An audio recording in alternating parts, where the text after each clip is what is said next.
Hello, I'm Axel from FX Home, back with a new tutorial for all the Marvel fans out there.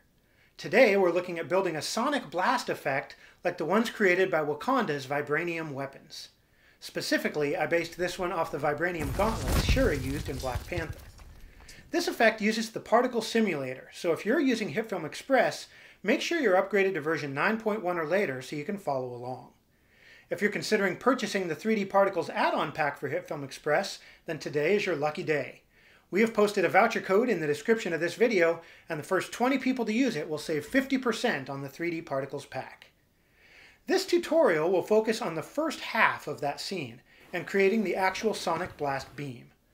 We will use some of the more advanced features of the particle simulator, including mobile emitters and the lifetime panel. And I need to move pretty quickly, but I will try to keep the explanations clear and accessible to everyone.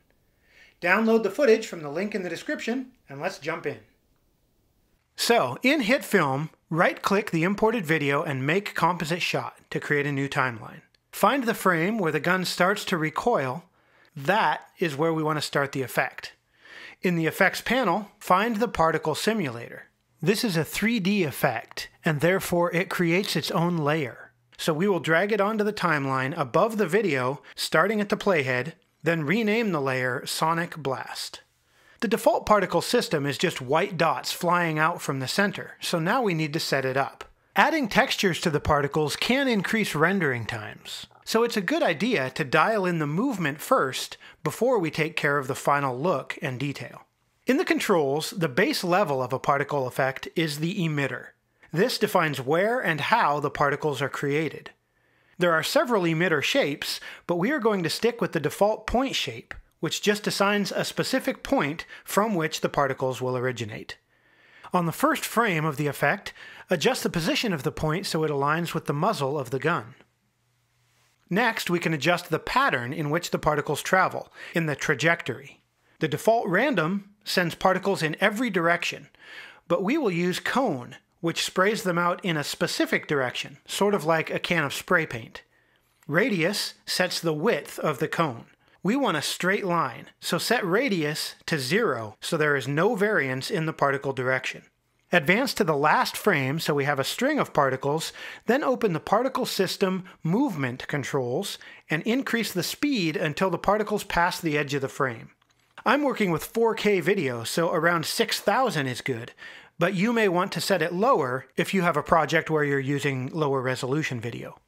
We'll get back to these particle system controls later, but for now let's go back to the trajectory. And we want to adjust the trajectory rotation settings to align the blast with the angle of the gun. But since the gun has moved from the frame where it fires, we want to go back to the first frame to align it. Now we can't see that particle trajectory though, so to aid in the alignment, drag the particle layer backward until the string of particles is visible. Now alignment is much easier.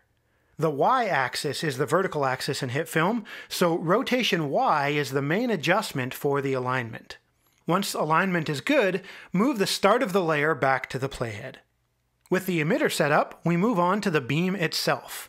For this, we use an advanced feature of HitFilm's particle simulator called mobile emitters. Mobile emitters are created by the main emitter exactly like particles, only instead of just existing, each mobile emitter is a particle that creates more particles. There are no mobile emitters by default, but just as you can click the plus next to particle systems to add more particle systems to a single particle layer, you can also click the plus sign to create a new mobile emitter. So do that. Our new mobile emitter has its own shape and trajectory controls. These relate to the particles that will be generated by the mobile emitter. In fact, there are a lot of controls crowded into this layer now, so to avoid confusion, close the mobile emitters, open the particle systems, select the particle system, and delete it. Since we won't actually be using those particles, there's no sense having these controls around trying to confuse us. Now, open the mobile emitter and open the particle systems inside it. Now, anytime I reference the particle system controls, you will know I mean this particle system because it's the only one. You may notice that right now the particles are barely moving again. Why? Because we deleted the particle system we were using. and the particles we see now are from the mobile emitter. So we need to increase the speed of the mobile emitter to get our visible path back. In the mobile emitter, find the movement controls and open them. All of the settings in here control how the mobile emitters will move. Set the speed to 6,000, the same value we used before. Scrub forward and you'll see that the particle is moving, but it doesn't start right away, so we need to do some further adjusting. In the general category, set the particles per second to 30. This creates one mobile emitter per frame, so we know that one will be created on the first frame of the effect. Enable keyframing for this property, then advance 2 frames and set the value to 0. Now we have one primary particle, our red mobile emitter, traveling through the frame and dropping other white particles in its path. Like Hansel and Gretel and the breadcrumbs, right? In fact, I'm going to use that analogy to rename these elements. The red mobile emitter is Hansel, or Gretel if you prefer. The white particle system is the breadcrumbs that they leave behind. For this effect, that analogy works well because our breadcrumbs, the particles created by the mobile emitter, don't move much. But remember that when creating other effects, it is possible for those particles to move however you want. Now, let's create Hansel's breadcrumbs. Open the breadcrumbs controls, then the general controls. We will adjust the particles per second here to control how many breadcrumbs Hansel drops to create this trail. Set it to 50.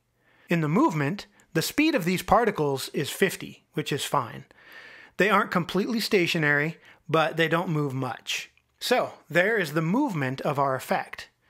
Now we need to add a texture to these particles to define their shape. In the appearance controls, we have several texture options. There are a variety of built-in textures, which can just be selected to apply them to the particles. Or we can choose Layer to select another layer in our timeline as the texture source. We are going to create an animated texture as a new layer, then use the Layer option here to apply it to our particles. In the Media panel, create a new composite shot. Name it Ring, make it 20 frames long and 1000 pixels square.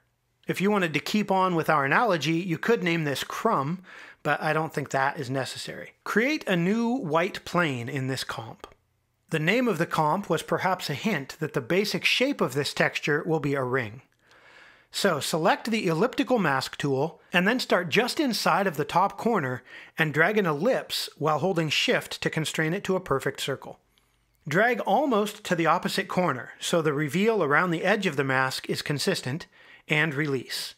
Open the mask's shape controls and set the feather strength to 18 to soften the edge a bit. Set the feather to in so we know none of the soft edge is going to be outside of the mask shape. This is an easy way to make sure the soft edges don't get clipped at the edges of the composite itself. Now, duplicate this mask, set its blend to subtract, and increase the feather on the second copy to 280 or so. It's a bit more solid than we want around the edge, so increase expansion to adjust the ring width to 120 or so. Enable keyframing for the feather strength, then move to the end of the timeline and set it so that the mask is almost solid, around 800 or 900. That is our basic shape. Next, we add some variety and movement. Add a fractal noise effect. Fractal noise is the sort of effect that really benefits from experimentation, so feel free to play with other settings, but I will show you the ones I settled on after playing around a bit myself. Set the type to energy, and open the appearance controls. Raise exposure to 10, then bring offset down a bit to 0.36. Color 1 is set to black by default, but we want those areas to be transparent instead, so bring the color 1 opacity down to 0. In the transform settings, raise the scale until our ring is unbroken, around 350. We don't just want a stationary texture though, we want some movement here. Enable keyframing for sub-settings influence, and in appearance, enable keyframing for exposure and offset. Advance to frame 19 and increase the influence to 85 or so to dissolve the texture into smaller pieces. Bring offset down a bit to around 0.56, then reduce exposure until the image disappears entirely at 0. Again, you might want to try different settings, And you could animate seed or rotation to create movement, but I will not, sir. Thank you. Instead, I'm going to introduce more movement using another effect, energy distortion. For the Express users out there, this will be another effect that is available in an add-on pack, so make sure you have HitFilm Express 9.1 or later so you can access the effect in demo mode to follow along. This effect uses a fractal generator, very similar to the fractal noise, to distort your footage. Again, some experimentation is the best way to find the settings you need when creating an effect yourself, but my experimentation resulted in these settings. Increase distortion a lot, to around 140, then increase scale a lot so the entire shape of our layer is modified. About 760 or so is good. For distortion rotation, enable keyframing on the first frame with the value still at 0, then move to the end of the timeline and rotate it some. I used 138 degrees, but you can do more or less if you like. In the animation controls, set wind direction to 270, so it basically lines up with our gun trajectory. Then set wind speed to 250 and noise speed to 1.6. It is often useful to get the basic settings in place for a texture like this. Then after you apply the texture to the particles, revisit the settings and adjust it further. Seeing it in action and in context frequently gives you a better idea of what settings you will need. And I did go back and forth several times while developing this effect to get those settings that I've shared. The last effect I'll add here is a zoom blur to soften the edges of the texture a bit. We don't need much. Set the strength to -16 or so. Make sure it is a negative value though. 16, positive, will blur the effect outward and hit the edges of the frame, while a negative value pulls the blur in toward the center of the image, ensuring that we have clean edges all the way around. Now, our texture is ready to apply. Switch back to our main composite and add the ring comp in from the media panel. Place it at the bottom of the timeline below your video so it isn't visible. We can hide the layer as well to guarantee it doesn't show up in our shot. Now, open the breadcrumbs appearance controls and set the texture source to layer. This reveals some new controls that we can use to define our texture. So, in the source layer property, select the ring layer. Our particles change to use the ring texture, but notice that they are all huge and identical, and huge. The frame is set to single, so only one frame of the shot is applied to every particle. Instead, we want to switch to animated. Then open the frame controls. Set the start frame to 0, the number of frames to 20, the length of our composite, and disable the loop option. Now our texture's 20-frame animation will be applied to each particle. In addition to the appearance controls, there are also appearance variation controls. These let us set a range of variation based on the main appearance controls. And here we are going to adjust the texture angle. Set it to 30, and each particle will be randomly assigned an angle within 30 degrees of the default texture angle. We want them to have all angles available though, so set it to 360. Did I mention these are huge? Open the movement controls and reduce scale to 30% so they aren't huge. Okay, now we want to add some color to this effect. In the appearance controls, there is a color property where we can choose a color for all the particles in the system. In appearance variation, you can adjust the color variety to add some other colors, but this is quite random. A setting of about 20 here will do and is quite simple, but I want to use another option which is a bit more advanced but gives us full control over the range of colors that are used. For this, we will dig into the lifetime panel. If the lifetime panel is not visible, you can enable it from the Workspaces menu. Perhaps the simplest option is to just select the compositing workspace, which always includes the lifetime panel. The lifetime panel is used to create adjustments to a particle over its lifetime, from the time it's emitted to the time it disappears. There are lots of options in here, but you likely guessed that the one we need now is color. Here we can set up a gradient, so each particle could start out blue and fade into red by the end of its life, or we can choose random, which we will. Go ahead, do it, and create a gradient of colors to randomly pull from. Select this keyframe under the white bar and drag it to the left. Then click the white color swatch and choose a blue color. I have found that using colors that are not fully saturated frequently improves the results when blending overlapping particles. Click OK once you have your color, then click below the color bar to add a new control point and drag it to the right. Open its swatch and shift the color a bit more towards cyan. Now, every particle will randomly select a color that is present in this gradient. You can use as many keyframes as you need to add colors to the gradient and define exactly what range of colors will be included. The more of the gradient is filled with any particular color, the more likely that color is to be randomly selected. We will adjust one more property in this lifetime panel as well, the scale. If the particles start smaller, they will look more like they are coming out of the muzzle of the gun and grow as they travel.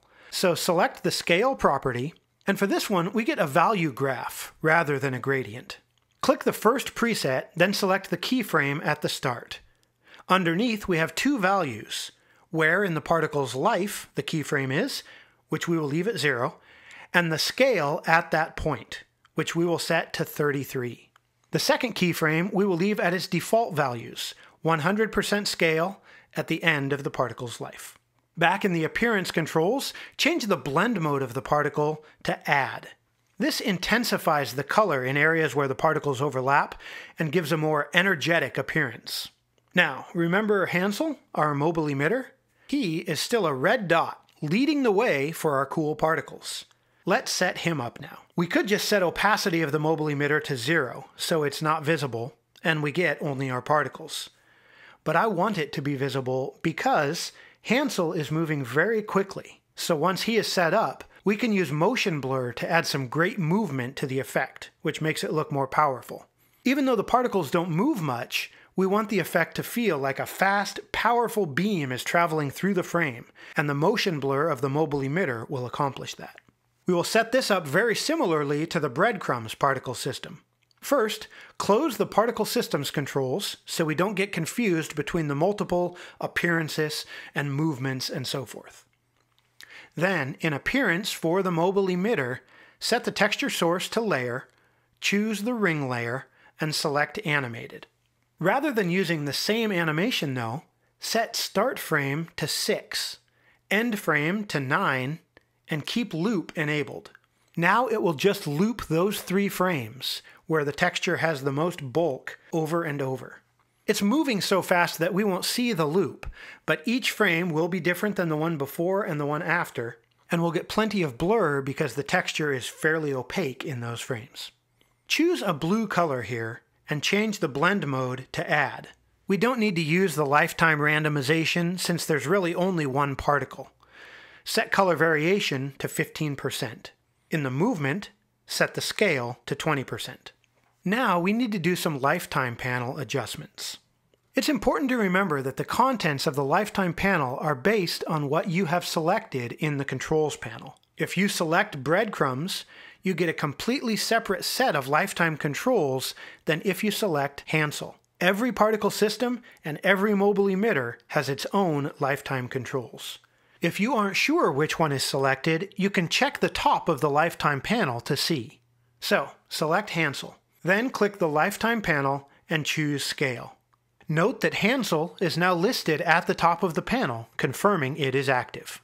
Choose the first preset again and set keyframe 1 to 20% scale. Leave the last keyframe where it is, but add a third keyframe by clicking under the curve and set this one to a life of 12% and a scale of 70%. This makes the mobile emitter enlarge much more quickly at first as it comes out of the gun, then more gradually as it travels away. Now select Speed in the lifetime panel. We will use 3 keyframes here as well, and the speed is going to ramp downward, so choose the second preset. Set the first keyframe to 250% and leave the last keyframe at 50%. Then add a third keyframe at a life of 30% and set its scale to 120%. To smooth this transition out a bit, right-click the second keyframe and select Convert to Smooth. This gives us Bezier handles that we can use to fine-tune the curve at that point if we want. You can use that option on any point to smooth out changes in value. Now, let's set up the motion blur. Click this icon to enable motion blur for any layer, and HitFilm will automatically calculate motion blur for each frame based on how much the layer is moving in that frame. For this particular effect though, I want more blur. One thing that will help is adding a bit more movement to the particles. In the breadcrumbs general controls, there is a velocity from emitter property. The higher this is set, the more the particles will follow the movement of their emitter.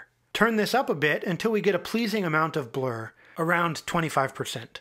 Another thing that will increase the blur is to speed up the entire effect.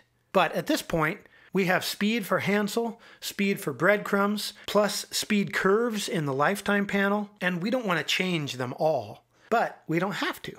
Find the general controls for the particle layer itself, and it contains a time scale feature.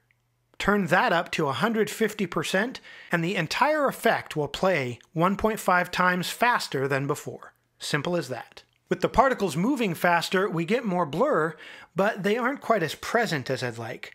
So let's open the appearance controls for both Hansel and breadcrumbs and find the alpha boost.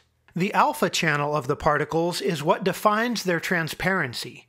So by boosting the alpha, we make the particles more opaque. Boost Hansel to 30 and boost breadcrumbs to 10. I'm liking that much better. So the last thing to do is blend the effect into the scene a bit more.